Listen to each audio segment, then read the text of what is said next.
Hello friends, welcome to my channel APM smart study. और आज हम यहाँ देखने वाले हैं पार्ट्स ऑफ स्पीच में वर्ब देखेंगे। वर्ब में हम ट्रांजिटिव, इंट्रांजिटिव इन टॉपिक्स को देखेंगे कि इनमें क्या डिफरेंस है। ज़्यादातर स्टूडेंट्स को इनमें कन्फ्यूज़न होती है, तो मैंने कोशिश की है इस वीडियो में कि मैं इसे ईजिली आपको समझा सकूँ।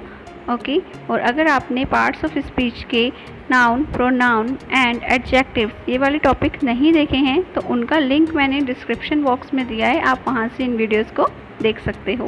और अगर चैनल को फर्स्ट टाइम विजिट कर रहे हो आप, तो चैनल को सब्सक्राइब कर लें और साथ ही साथ बेल आइकन को भी प्रेस कर लें, जिससे मेरी जो भी लेटेस्ट वीडियोज़ होंगी वो आपको टाइम टू टाइम मिलती रहेंगी। ट्रांजिटिव वर्ब या फिर सकर्मक क्रिया जो होती है, a transitive verb is a verb that denotes an action which passes over from the subject to an object।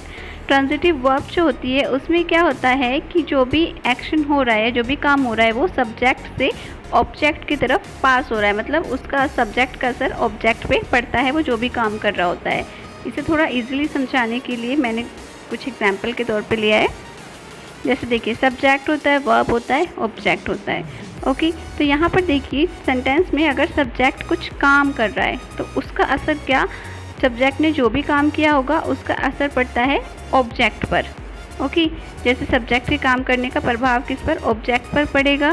और साथ ही साथ ट्रांजिटिव वर्ब के बाद ऑब्जेक्ट इसमें ज़रूर आता है। जो ऐसे सेंटेंसेस होते हैं जिनमें ट्रांजिटिव वर्ब्स का यूज़ करते हैं, इन्हें कुछ एग्जाम्पल से समझते हैं। एग्जाम्पल्स ऑफ ट्रांजिटिव वर्ब्स, जैसे देखिए, the boy kicks the football. तो यहाँ पर सब्जेक्ट क्या है, बॉय है। ओके एंड वर्ब क्या है, किक, और ऑब्जेक्ट है फुटबॉल। तो देखिए, जो ये लड़का है, बॉय है, उसने किक किया, उस किक का असर किस पे पड़ेगा, फुटबॉल पे। ओके तो यहाँ पर आप देख सकते हैं जो किक है वो क्या है, ट्रांजिटिव वर्ब है। इसी तरह से सेकेंड एग्जाम्पल देखते हैं इसका, राहुल ब्रोक द ग्लास। तो यहाँ पर देखिए फ्रेंड्स, सब्जेक्ट क्या हो जाएगा, राहुल, और वर्ब क्या है, ब्रोक, और ऑब्जेक्ट है ग्लास।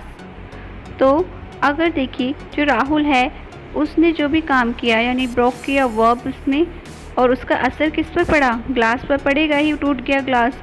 तो यहाँ पर जो ब्रोक वर्ड यूज़ किया गया है वो क्या है, एक ट्रांजिटिव वर्ब की तरह यूज़ किया गया है। आई होप आपको दोनों एग्जाम्पल अच्छे से समझ आ गए होंगे। कुछ और एग्जाम्पल्स हैं, जैसे देखिए, she gave a cookie to the child. तो यहाँ पर देखिए जो लड़की है ये, इसने किसी को क्या दी, कुकी दी बच्चे को। तो यहाँ पे जो गेव वर्ड है वो क्या है, ट्रांजिटिव वर्ब है। ऐसे ही gave the book to the teacher, we clean our room every day, my brother moved his car. तो यहाँ पर जितने भी एग्जाम्पल्स दिखाए गए हैं उनमें जो सब्जेक्ट है वो जो भी काम कर रहा है, वर्ब जो भी है, उसका असर किस पर पड़ रहा है, ऑब्जेक्ट पर पड़ रहा है किसी न किसी तरह से। इंट्रांजिटिव वर्ब या फिर अकर्मक क्रिया, an intransitive verb is a verb that denotes an action which doesn't pass over to an object. देखिए यहाँ पे जो इंट्रांजिटिव वर्ब होती है उसमें क्या होता है, सब्जेक्ट जो भी कुछ भी काम कर रहा होता है उसका असर ऑब्जेक्ट पे डायरेक्टली ऐसे नहीं पड़ता है जैसे ट्रांजिटिव वर्ब में होता है।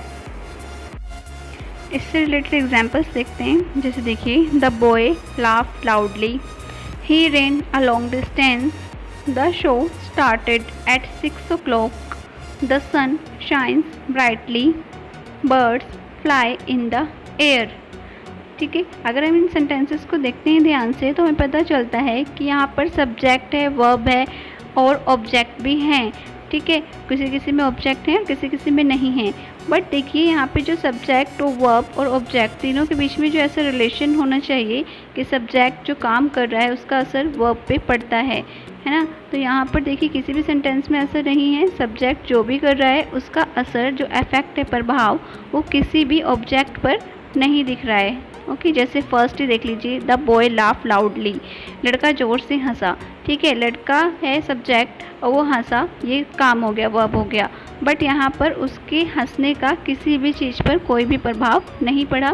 सेम इसी तरह से बाकी सेंटेंसेस में है, तो ये सारे इंट्रांजिटिव वर्ब्स हैं।